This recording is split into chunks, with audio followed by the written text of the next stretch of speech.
आज राज्याची आर्थिक अवस्था बिकट आहे।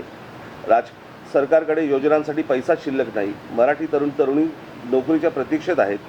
कर्जमाफी करून असं निवडणुकीच्या आधी सांगितलं, पण पुढे ती केलीच नाही। त्यामुळे कर्जमाफीच्या आशेवर असलेला शेतकरी निराश आहे आणि उद्योग जगताचे महाराष्ट्राकडे पाठ फिरवल्यासारखी परिस्थिती आहे।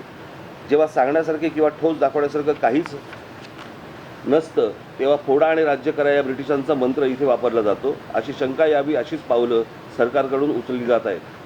बरं, हिंदी भाषेची सक्ती महाराष्ट्रातच का? ही अशीच हिंदीची सक्ती दक्षिणेच्या राज्यात कराल का?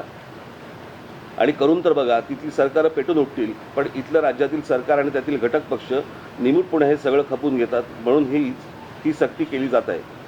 बाकीच्यांचं आम्हाला माहीत नाही, परंतु आम्हाला त्याच्याशीही देणं घेणं नाही। पण महाराष्ट्र नवनिर्माण सेना हे खपवून घेणार नाही। पुन्हा आजच सांगतोय, महाराष्ट्रात जर पहिलीपासून हिंदी भाषा शिकण्याची सक्ती इथे कराल तर ते खपवून घेतलं जाणार नाही। शालेय अभ्यासक्रमाचं हिंदीची पुस्तकं दुकानामध्ये विकू दिली जाणार नाहीत आणि शाळांना देखील ती पुस्तकं विद्यार्थ्यांना वाटू दिली जाणार नाहीत। याची नोंद शाळा प्रशासनाने घ्यावी। प्रत्येक राज्यात फक्त त्यांच्या भाषेचाच मान राखला गेला पाहिजे। उद्या सर्व राज्यांमध्ये मराठी भाषा पहिलीपासून शिकवाल का? नाही ना। मग ही जबरदस्ती इथेच का? हा मुद्दा टाळू नये असं माझं सरकारला आव्हान आहे। पण या आव्हानाला आव्हान देणार असाल आणि हिंदी लादणार असाल तर मात्र संघर्ष अटळ आहे आणि ज्याला फक्त सरकारच जबाबदार राहील।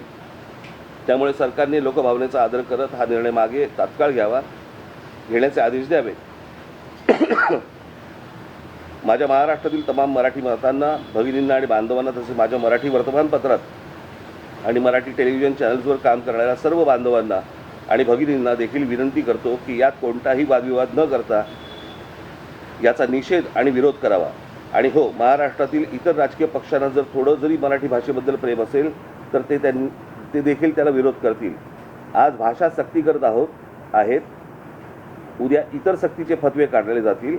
म्हातारी मेल्याचं दुःख नाही, पण काळ चुकावतो। हे माझं पहिलं पत्र होतं।